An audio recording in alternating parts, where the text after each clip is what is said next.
Our RacingRant, our preview for July 29, Saturday, Rosehill. It's a bump-up meeting. The summer stakes is on, Glenn. Yeah, it does seem like it's going to be 26 on Sunday. We're in the park here, about to strip down. Beautiful day. Beautiful time to be in Sydney. It is indeed, and when you see a sky like this and a balmy temperature, it's hard not to get excited. And then we've got Rosehill to boot, Glenn, which Rosehill's your go-to track for all things Saturday. RHIL in the true position, which is good. Fullish card. Let's play. What are you saying about the true? Prefer wide draws, prefer off the fence, but it won't. You'll be able to do it. Okay. It's always good to be able to do it. Race 1, the 2-year-old guys. How are you? Good? Yeah, good. Yeah, D'Argento, the debut winner at Newcastle. So, he was just quickly before we even start. Why is this horse $2.15? Why is it so short? because it was only $12 at Newcastle. Why is it $2.15? I've done the tape 10 times. I'm trying to work out. I don't know. Looks like a very nice horse. I'm not saying it can't win, but I'm saying I don't understand the price. I'm saying that's not fair. Is it $6 Host Win Marikai, $7.50 Condor, 11 Almighty, 11 Runway, 10 All Too Soon, 18 Regal Cannon, 21 Colesberg is the next best. And Glenn's been booted from the David Payne stable. He can't get a start on Colesberg or All Too Soon. Yeah, I saw that. Found that interesting. I'm not too sure what's going on there. You should have seen how sick I looked on Tuesday at Warren, taking 320 launch card, watching it start 240, and I'm at the 200 metre mark going, go Glenn, go baby, as it's absolutely ridden perfectly and shits in. Away, yeah. I shits in, and then I cheat him all the way into the things, and he said, oh Glenn, everything's forgiven. I said, things are always forgiven with cash, Glenn. So Gay, like we've got some weird looking form here, Glenn. We've only got sort of Colesberg and Condor from the Saturday lead up. Isn't that the lead up? Yeah, but I'm just saying they're both well beaten in the race. I thought Condor got back off I thought Brown rode it really ordinary. I thought it got right back and gave Positive itself no riding chance. change here. Positive riding change. I thought Barry wanted to sit something. I thought it was in the my top few. You know, I thought it was a bet. But anyway, go on. Look, Gay with Runaway, who's up from the 1200 of the Grafton race, gets well forward here. Yep. Regal Cannon will be ridden forward with the blinkers on after settling in the lead at Canterbury. And let's get Naughtygal. I'm sure they'll be positive with the lightweight. Leaving Host Win Marikai to look for a spot. Colesberg and Almighty midfield, and D'Argento, I assume, will push into a midfield position here. Huey doing his best.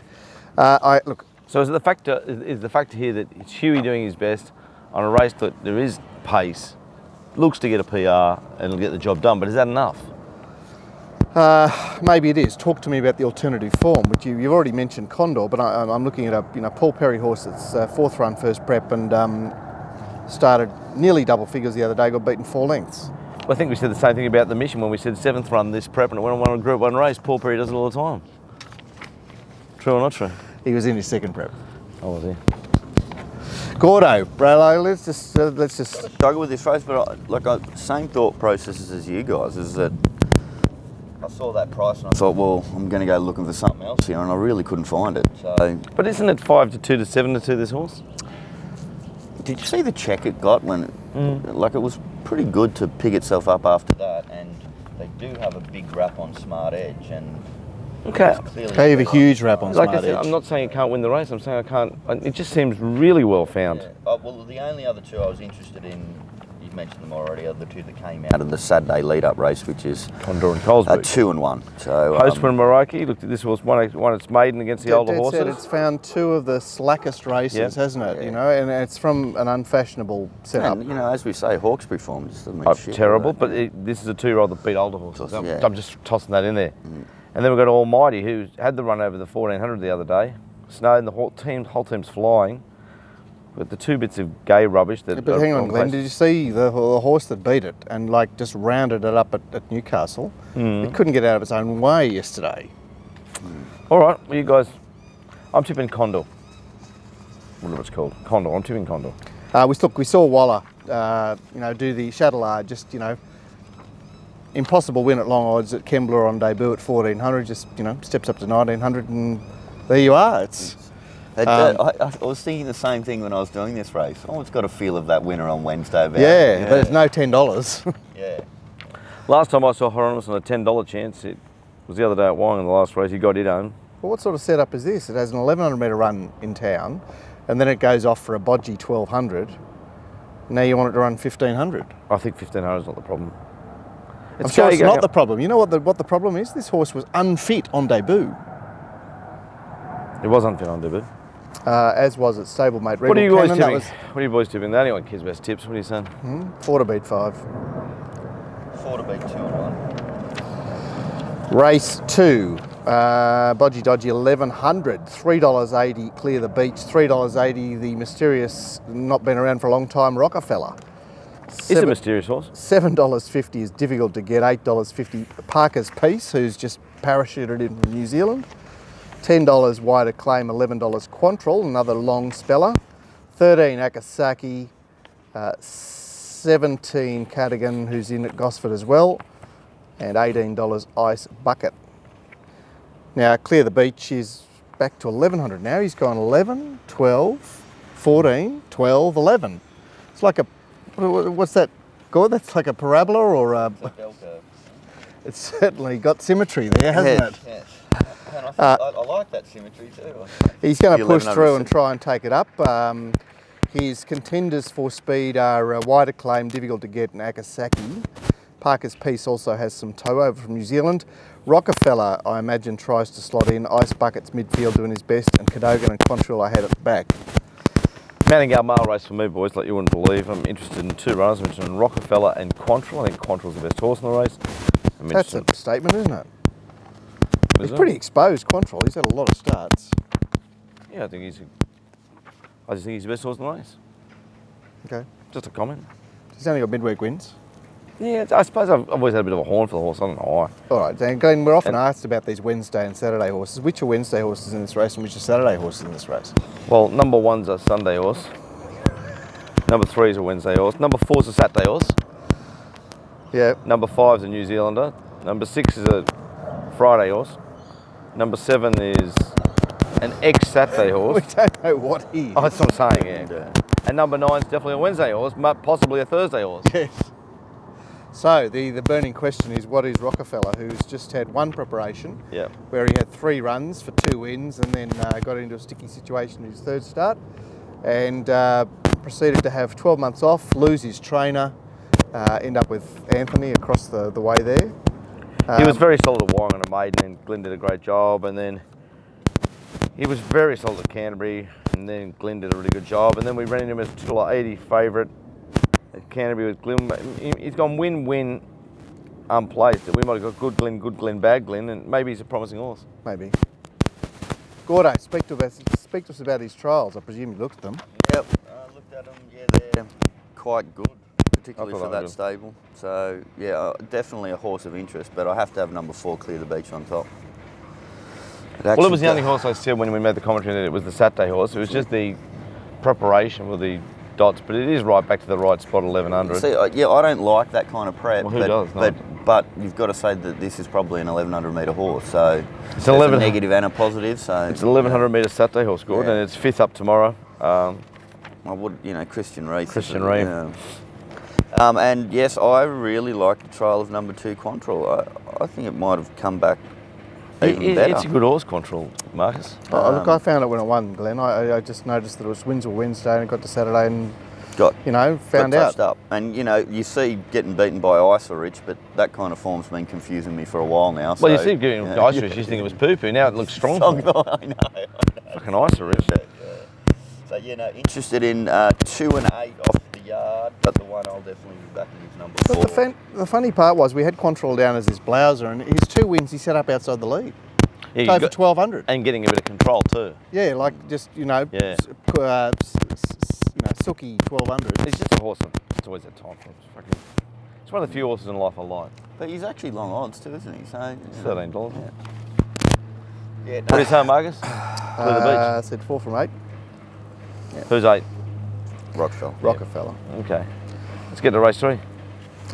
Cracking race this. Now this is a set weights race, and in recent years this set weights race has been over 1900. They've decided to drop it to 1400. Remember those weird set weight races we'd have in July at Rosehill?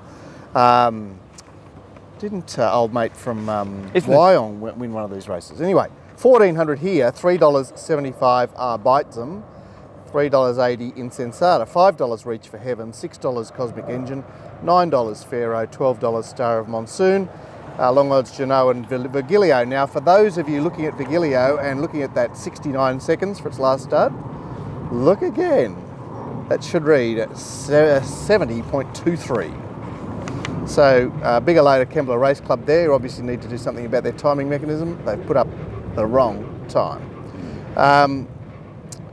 And big hello to Vince Accardi from Daily Sectionals, who alerted me to that. And you'll also find that Ratings to Win has verified times, which also indicated that its final time was comparable to Ace High's 1400 metre time. Right, well, good old Gay. She's, you know, sent him up to 1800, bring him back to 1400. Remember when she brought bloody Frespinol back to 1400 at the Kensington track? Yeah. And I went, oh, gee, you can't have this. It pissed him. This is a fucking certainty. Do we need to even talk about this race? No, this is unfucking beatable. Number 2, Insensata. Unbeatable. It's a moral. Okay. All right, but just, $3.80. Can I just say something to you? It's a group horse. R-Bites'em and Insensata ran in the same race. Yes. Right? Yes. One started $2.30, the other started $12. Right? And one had Kathy O'Hara in that run. Exactly. Yeah, one was carrying Kath. Tomorrow finds Adam Hieronymus. Off Adam Hieronymus. It's unbeatable. You can try and make me as grey as you like. You can do it. You can stand over there, pull your freak. What about I do this? What about I say this? What about I do this? Yeah. You can try and head fuck me all you like. This is a moral. Okay, just let's talk about the way this race is run before you. No, don't worry. No, we're not talking about it. You talk about it. Oh, yeah, mate. You're going to the gym, mate. We're going to the gym. Going to get a bit of fitness in. Yeah. Oh, look at that Sheila over there, mate. Yeah, fuck off, Lamborn. Have you finished, Lamborn? You fucking idiot. It's a fucking moral. Fuck. What would you say if I said that the R-Bites'em doesn't lead? Oh, well, I go from giving it less chance to less chance. No, it should lead, but the Pharaoh will race outside it. Virgilio and Jeannot are in attendance. Star of Monsoon, it's a shame Insensata's in this race because Star of Monsoon is finally in the right race of his preparation. I know, and long odds too. Cosmic Engine off the speed, Reach for Heaven back on the inside, Insensata accompanying it. All right, what price will you take, Glenn? I would mark it. I've marked it 5 to 4. All right. Shit. You've marked a favourite shorter than I have. That's. Well, you'll have to do something about that, Gord. Yeah. Well, you know, I don't like that. It'll be a competition now. Just stop making me grey. It's a moral. It's got a sprint. It's a group horse. It's got Hieronymus. The stable's flying. It's Glad. Last one. Glad. Yeah. What do you like in this race? Let's go. Let's go to race 4. What do you say, Mark? Let me guess. Number 2. Fucking idiot. Why is Reach for Heaven so short? I got. I'm not talking about. Remember how we said, "Oh wow, that wasn't a great run," and then they go simply, it's got $5 on it. No? So that's awful. They just isn't keep anything. The highway. I'm back. I'm back. Glenn's very upset with me. No, it's just tomorrow. Hey, couldn't we place bet the 9? Are they going to deliberately keep it? He's not listening. We'll have to talk about this race in a later podcast, Gord. Right, Glenn. Yeah, one of these horses is running at Acton today. What is it, Gord? I've scratched it out of my form here.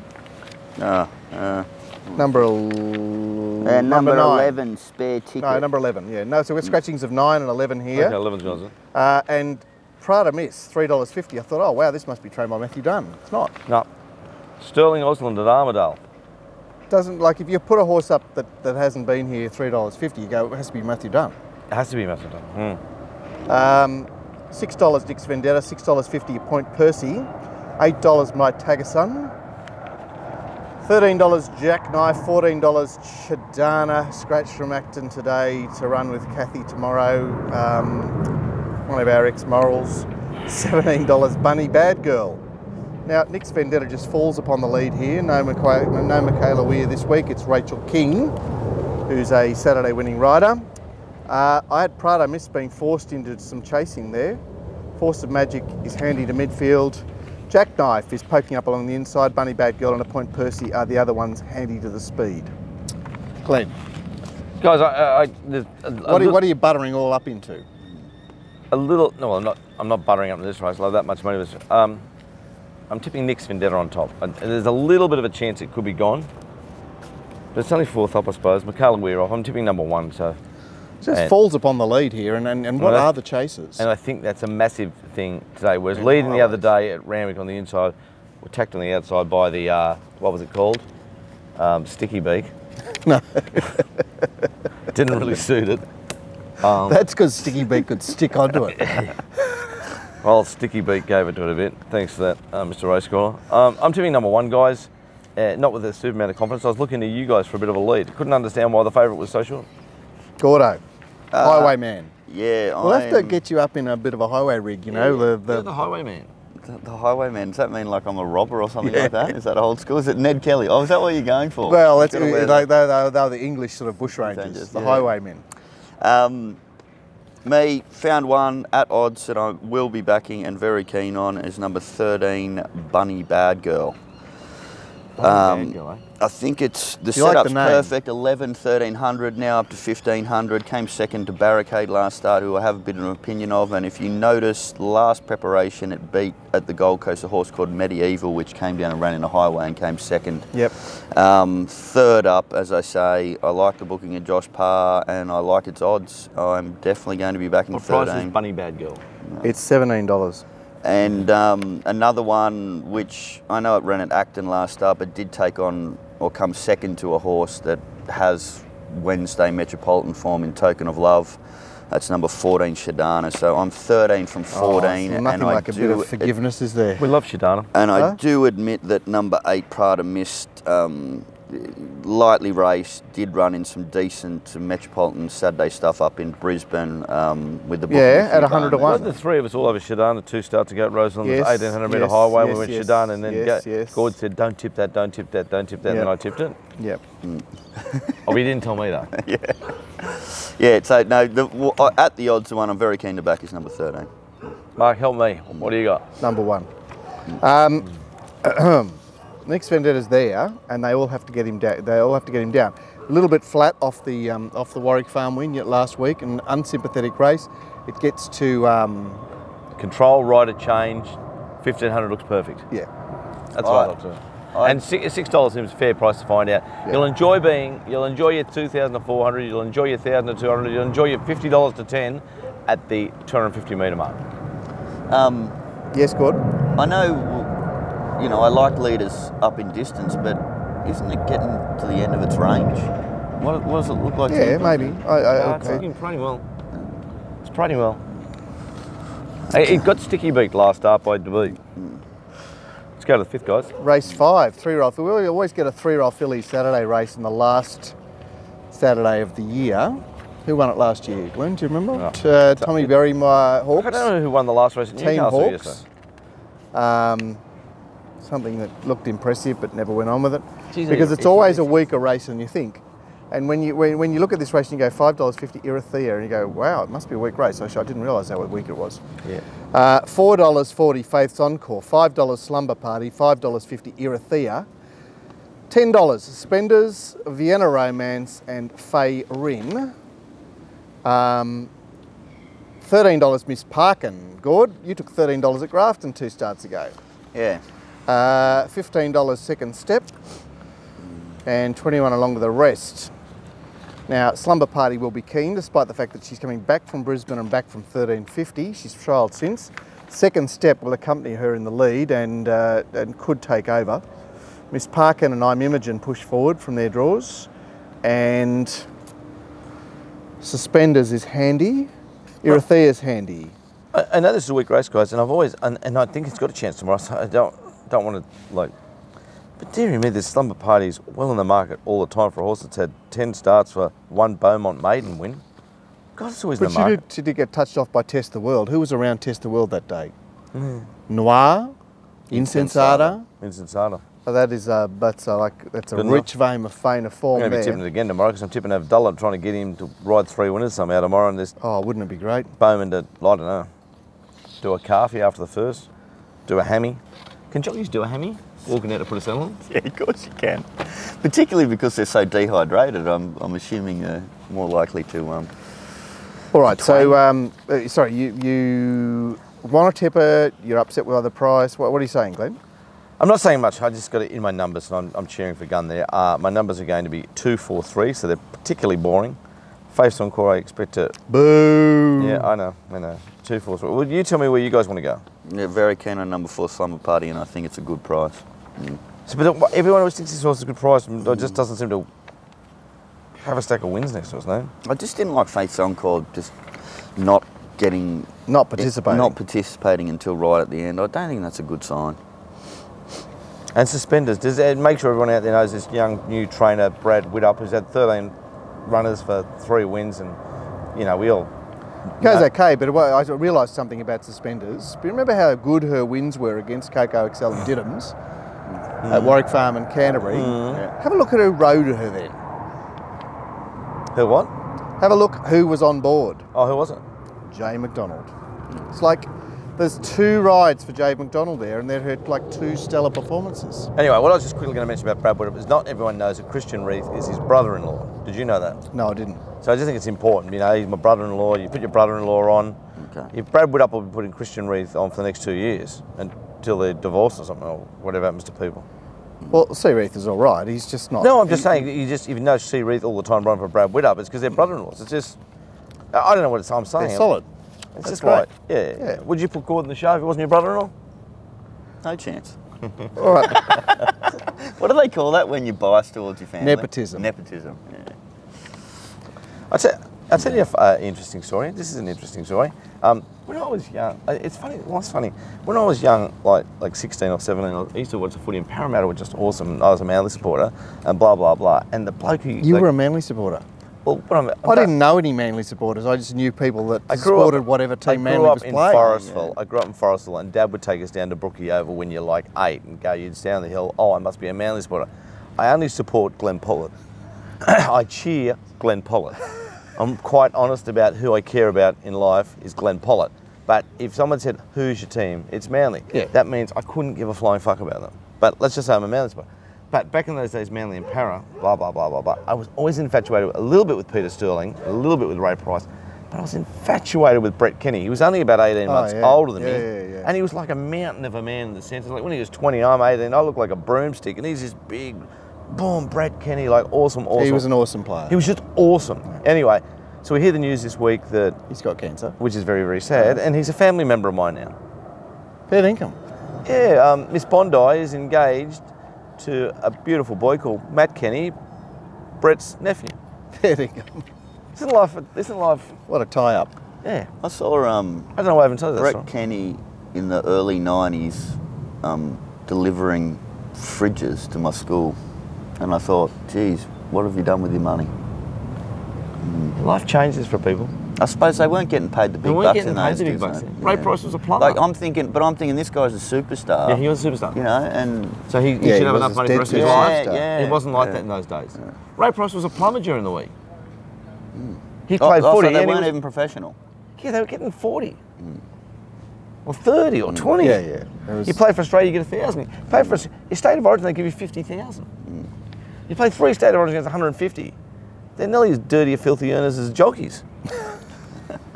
Oh, don't get me in trouble for that. All right, so on this suspenders, like it wasn't Shitbag second step a lot better running than suspenders the other day?